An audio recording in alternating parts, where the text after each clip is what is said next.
आइए बच्चों, कक्षा 12 का आज यह विषय हिंदी काव्य का दूसरा पार्ट, जो कैकेयी का अनुताप, जिसके राइटर हैं, रचयिता हैं मैथिली शरण गुप्त जी।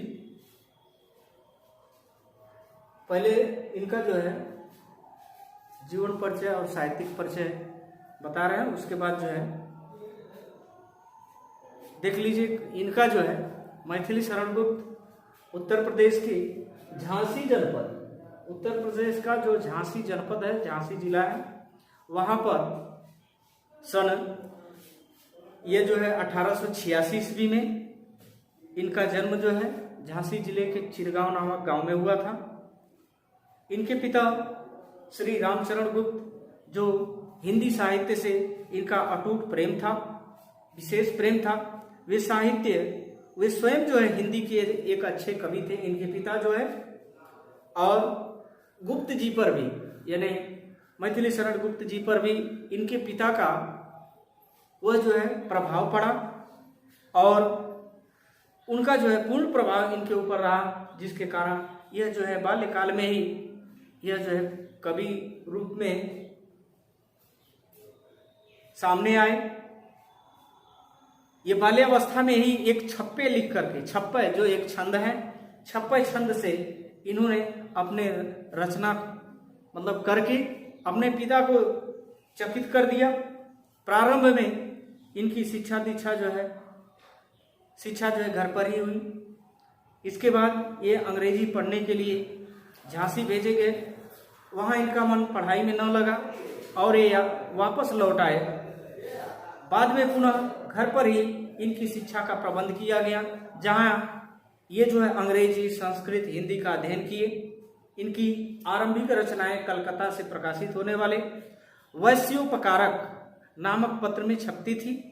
आचार्य महावीर प्रसाद द्विवेदी के संपर्क में आने के बाद इनकी प्रतिभा जो है प्रस्फुटित हुई, और इनकी रचनाएं सरस्वती, जो द्विवेदी युग की महत्वपूर्ण पत्रिका है सरस्वती, जिसका संपादन सन 1900 से प्रारंभ हुआ। और सरस्वती पत्रिका के प्रथम संपादक जो है, आप लोगों को जैसा कि पता होगा, सरस्वती पत्रिका के प्रथम संपादक जो है वह चिंतामणि घोष थे। आचार्य चिंतामणि थे। उनके बाद जो है दूसरे नंबर पर श्याम सुंदर दास, यानी 1900 में जो है शुरू हुआ, 1902 में श्याम सुंदर दास बने, और 1903 से आचार्य महावीर प्रसाद द्विवेदी जो है सरस्वती पत्रिका के संपादन का कार्य संभाले। तो ये जो है द्विवेदी युग के जो है प्रतिनिधि कवियों में इनका स्थान है। आगे देखिए, द्विवेदी जी के आदेश, उपदेश और स्नेहमय परामर्श के परिणाम स्वरूप इनकी काव्य कला में पर्याप्त निखार आया, और ये जो है राष्ट्रीय काव्यधारा के कवि माने जाते हैं, यानी राष्ट्र कवि की इनको जो है उपाधि दी गई। इनकी जो है प्रमुख रचनाएं हैं, जैसे सन 1912 में ये भारत भारती के प्रकाशन के बाद इनको विशेष ख्याति मिली। साकेत महाकाव्य के सृजन पर इनको जो है हिंदी साहित्य सम्मेलन द्वारा मंगला प्रसाद पारितोषिक से सम्मानित किया गया। इनकी साहित्यिक उपलब्धियों के कारण इनको आगरा इलाहाबाद विश्वविद्यालय द्वारा डी.लिट की मानद उपाधि से विभूषित किया गया।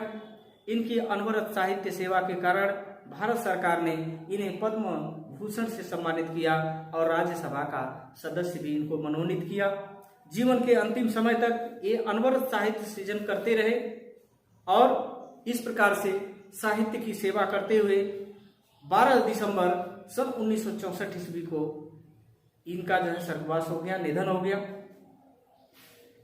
और इनका जो है गुप्त जी का जो रचना, जो साहित्य है, वह जो है हिंदी जगत में एक जो है विशाल धरोहर के रूप में है।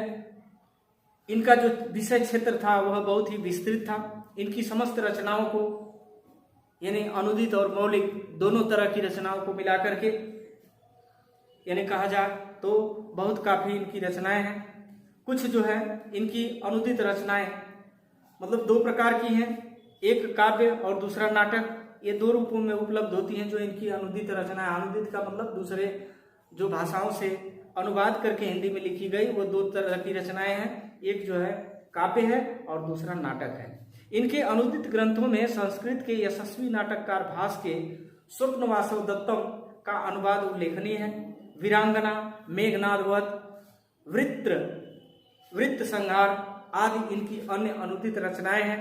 अपनी अनुदित रचनाओं के अतिरिक्त इन्होंने लगभग 40 मौलिक यानी मुख्य रूप से यानी मूल रूप से, मुख्य नहीं बल्कि मूल रूप से यह जो है हिंदी में लगभग 40 काव्य ग्रंथों की रचना किए हैं, जिनमें से कुछ प्रमुख हैं जैसे रंग में भंग, जयद्रथ वध, भारत भारती, किसान, शकुंतला, पंचवटी, हिंदू, त्रिपथगा, शक्ति, गुरुकुल, विकट भट्ट, साकेत, यशोधरा, द्वापर, सिद्धराज, नहुष, कुड़ाल गीत, काबा और करबला, पृथ्वीपुत्र, प्रदक्षिणा, जय भारत, विश्वप्रिया, सैरंध्री, वक संहार, वन वैभव, हिंडिवा, पत्रावली, अंजलि और अर्घ, वैतालिक, अजीत, झंकार, मंगल घट। इसके अतिरिक्त गुप्त जी ने अनग, तिल्लोत्तमा, चंद्रहास नामक 3 जो है छोटे छोटे पद्यबद्ध रूपक भी लिखे हैं। रूपक मतलब नाटक का ही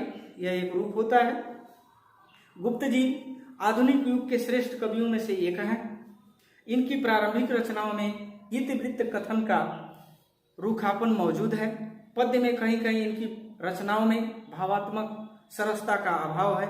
भारत भारती आदि प्रारंभिक रचनाएं ऐसी ही हैं। आगे देखिए, राष्ट्र प्रेम गुप्त जी की कविता का प्रमुख स्वर है।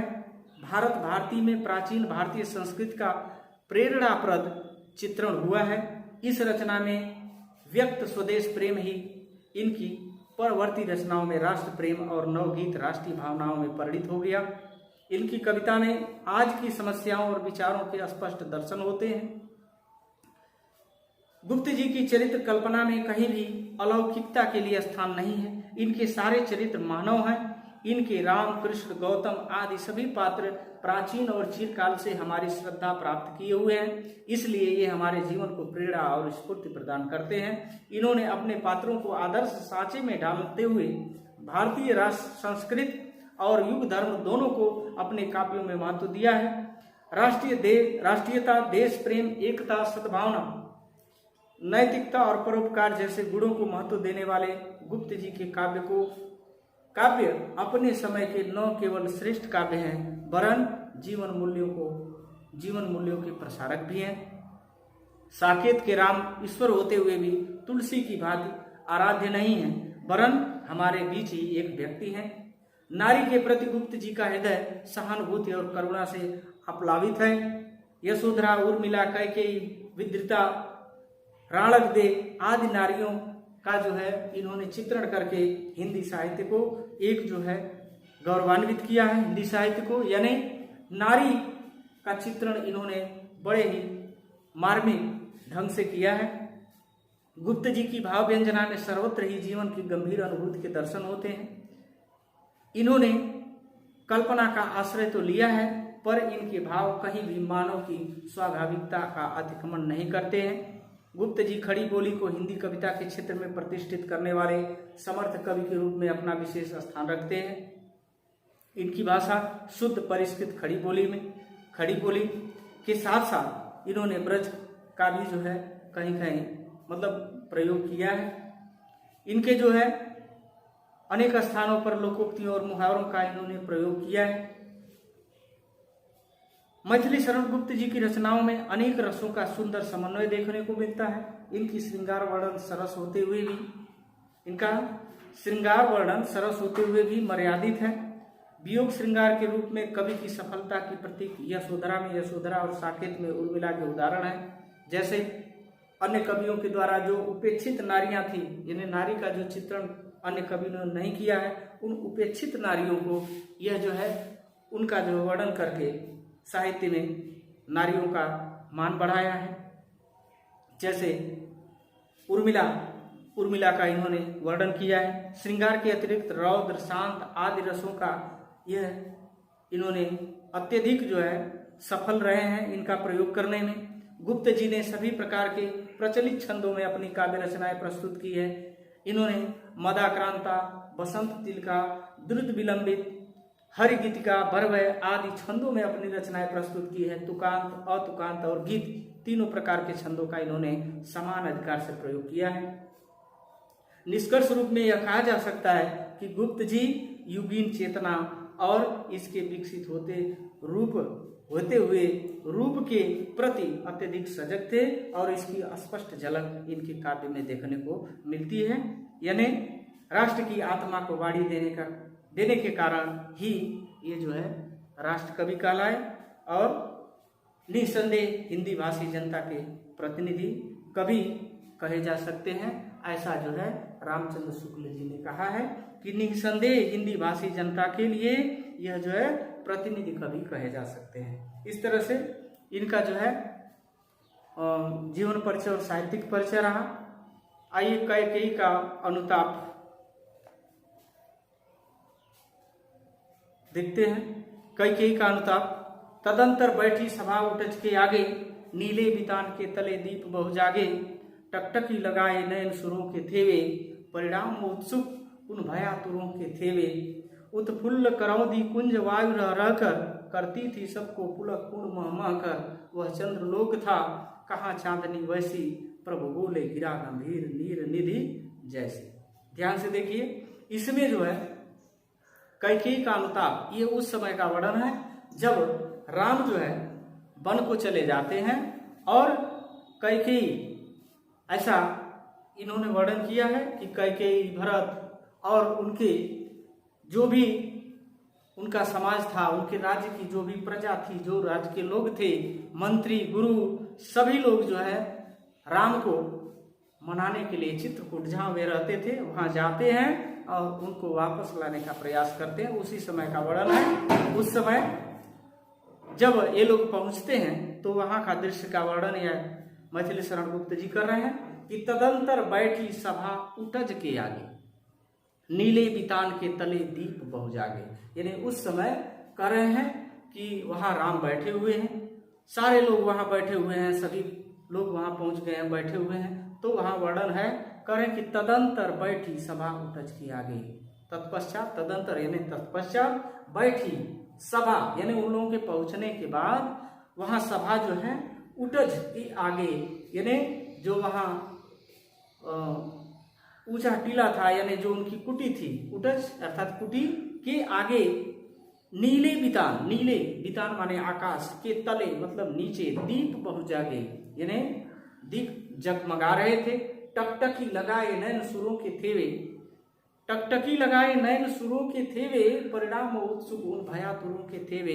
यानी जो लोग भी वहां गए थे वे टकटकी लगा करके वह जो है राम के तरफ देख रहे थे।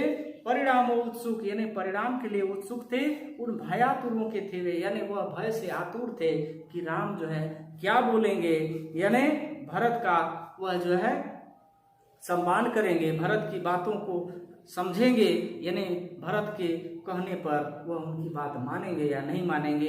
इस तरह का भय लोगों के अंदर व्याप्त था।